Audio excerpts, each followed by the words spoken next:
Thank you for being here today for this important press conference addressing a critical issue that's facing the House. We're privileged here in this country to live in a country where the Constitution, our founding document, our highest law of the land, places a limit on government, particularly the federal government, and protects our citizens. Our Constitution tells the government what it can and cannot do.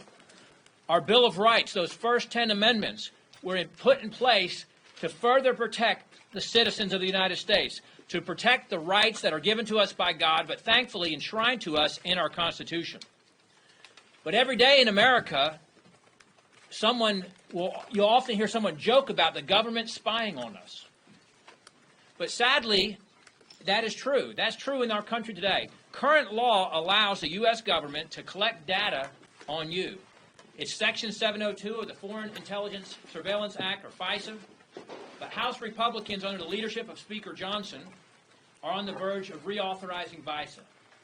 This is the same law that the FBI used and abused, mind you, to spy on President Trump's campaign, providing the impetus for the shameless, false, ridiculous Russian collusion scandal.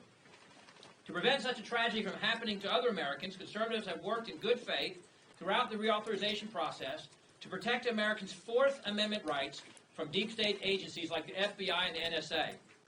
Unfortunately, the House Intelligence Committee and the D.C. swamp are working overtime to make sure that FISA is reauthorized in a secret way, as secretly as possible, and putting the constitutional rights of millions of Americans, instead of up front, on the back burner.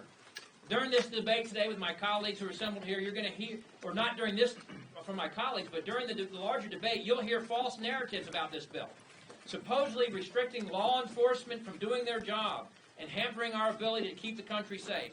And those claims, frankly, are false. Simply put, anonymous bureaucrats have abused this tool that was intended for foreign surveillance of threats to spy on American citizens. But conservatives are fighting for strict reforms to this law. FISA was reauthorized in 2018. Since then, the world has changed from both a national security standpoint and a technologically advanced standpoint that has resulted in more of your data being in the hands of the tech companies.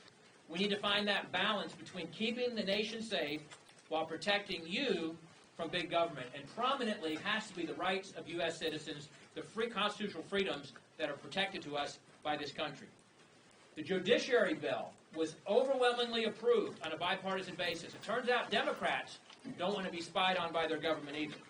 At the end of the day, we've got to make sure that our government can't keep spying on its citizens without a warrant, that we can't keep buying data that would otherwise require a warrant, that the federal government cannot expand the spying to cover local private Wi-Fi hotspots, and that we can't allow the government, this Congress, to allow more ways for the federal government to spy on us. So I've got a distinguished number of my colleagues here, and I particularly want to recognize Chairman Biggs, Mr. Davidson, Mr. Perry, Mr. Roy, Mr. Gates, who've been front and center on this issue. You're going to hear from all of them today. And first up now is Andy Biggs from Arizona.